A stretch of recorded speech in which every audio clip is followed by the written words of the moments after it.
Yesterday was an interesting day regarding a possible ceasefire in Ukraine, but it is more notable for what did not happen than what did happen. Let me explain. What you probably heard coming out of the Kremlin was something about a ceasefire, which had some drastically different interpretations depending on the headlines that you were reading, ranging from "it is good in principle" to "no chance that this will work." However, what got lost in that discussion is the timeline of what was actually happening. On Tuesday, Secretary of State Marco Rubio and National Security Advisor Mike Waltz met with Ukrainian officials in Saudi Arabia. They believe that the talks were constructive, as Ukraine had agreed to a 30-day ceasefire, pending the Kremlin's consent. That, in Rubio's words, put the ball in Russia's court. What was supposed to happen next was that Special Envoy to the Middle East, Steve Witkoff, seen here during the February summit with Russia in Saudi Arabia, would travel to Moscow later in the week to meet with Putin and formally give him the same offer. Later in the week turned out to be Thursday, the same day that generated the previously seen headlines. What is weird is that those headlines came from remarks that Putin made before meeting with Witkoff. The Russian president was double booked that day, also having a meeting with Belarusian President Alexander Lukashenko. Even if you only saw this clip in the news yesterday, you might have picked up on that by looking at the flags behind Putin. And if you did not, here is the wider shot of the two of them.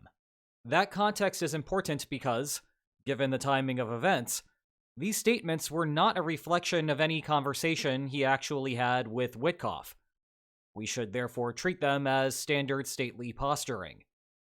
As for what Putin did say, his opening comments focused on how this may actually be a Ukrainian initiative, not an American one, because Ukraine is desperate for a ceasefire to begin.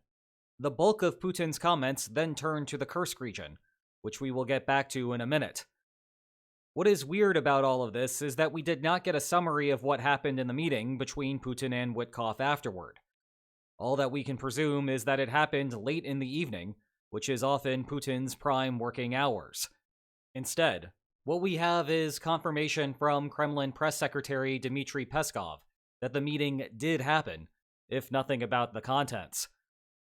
Meanwhile, there is a vague sense that Witkoff is traveling back to the United States to brief Trump on the matter, at which point there may be some policy moves. In particular, assuming that Russia is trying to either delay or reject the ceasefire, the United States is supposed to ramp up aid to Ukraine to force the Kremlin to the bargaining table. Will that actually happen? Well, Trump, for his part, hosted NATO Secretary General Mark Rutte that day. You may have heard about it in the context of media questions regarding Greenland and the trade war with Canada. However, the bilateral part of their meeting appeared to go well, with Trump seemingly satisfied with Europe's renewed investment in military production. If there will be follow-through on the Trump administration's threats to Russia, then what presumably went on behind closed doors was coordination on how to arm Ukraine. And there was at least a minor indication that things could go that way. On January 10th of this year, the Biden administration's Treasury Department issued a wind-down on financial institutions that process payments for Russian oil and gas. This is a standard measure when implementing economic sanctions, a brief period of forewarning to wrap up transactions before they become illegal. However, the wind-down period ended on March 12th, meaning that the implementation stage had to wait for the Trump administration. Well, the Trump administration did not issue an extension. Maybe a reprieve will come pending a ceasefire deal, but that has not happened yet. It is but one piece of the puzzle, yes, but it is still something to keep in mind. And I think that provides a nice transition back to what Russia might be doing here. There is an odd fascination in the media with the Kursk offensive, and how it would be impossible for the Kremlin to agree to any ceasefire as long as Ukraine holds any classic Russian territory. I had to use classic there as a descriptor because, by the perspective of the law signed here, Ukraine currently holds a lot of Russian territory as covered under Federation law. All parts of Kherson, Zaporizhia, Donetsk, and Luhansk still under Ukrainian control qualify as such. And it is true that Kursk is a salient topic right now. See what I did there? Putin traveled to the oblast earlier in the week to discuss how important it is for Russia to reclaim the territory. However, the idea that it somehow prohibits a ceasefire is unimaginative. In actuality, it would be easy for Russia to see the return of Kursk following a longer ceasefire, as it would be a natural trade for some portion of Russian-occupied Ukrainian territory. Instead, if you dig deeper, what is happening here is a more challenging strategic problem, and it relates to the same fortifications issue that this channel has been focusing on for the past couple of weeks, except instead of on the eastern front, it is in Kursk. A ton has happened there recently. Here is what the line of control looked like on February 1st. 1 month later, Russia had closed off the western portion. And here is what it looks like today, down to just the southeastern section. Now, the situation is not as dire as it might seem, where Russia collapses the northern salient and Ukraine loses all of its soldiers. That is because the traditional border is right here, and so resetting things, if Russia does start pushing in, Ukrainian troops can just retreat across the line.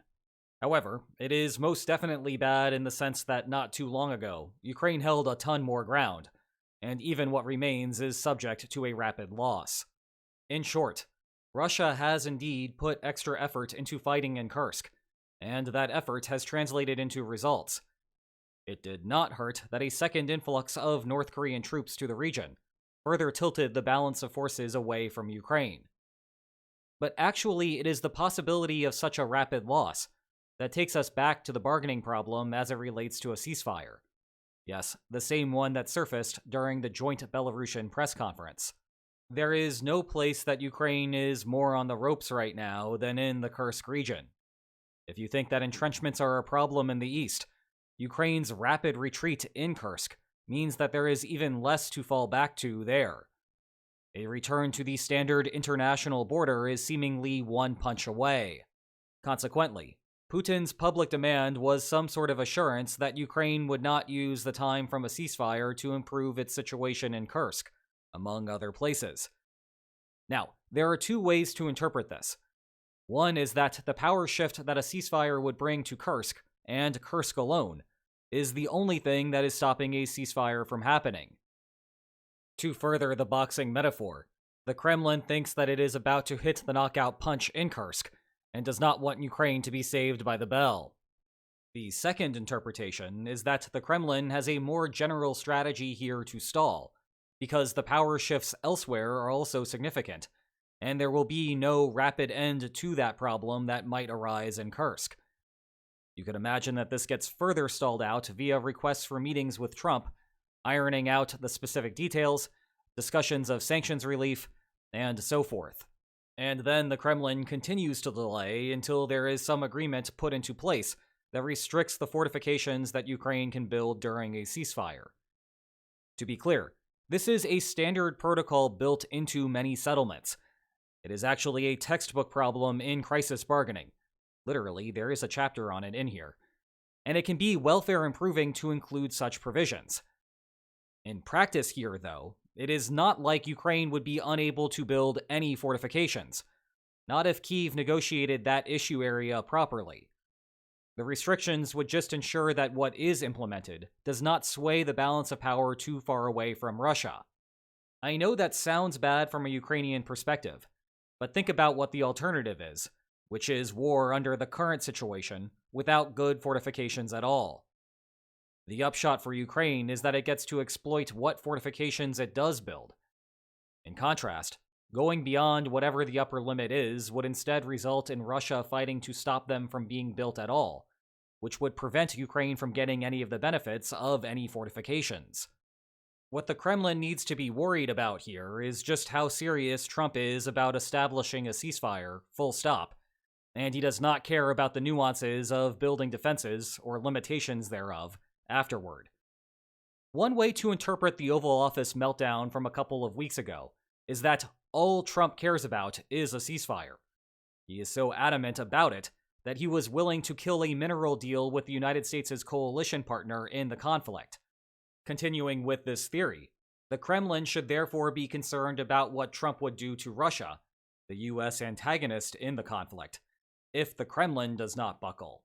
And as I was writing this, it seems like we have started down that path. Here is a Truth Social post about the situation in Kursk, telling the Kremlin to halt actions there. Friendly reminder that they are not actually surrounded, but the broader point still stands. For now, if you want to know more about how we got here, these two books provide an excellent starting point. Check the video description for more information about them. And if you enjoyed today's video, please like, share, and subscribe, and I will see you next time. Take care.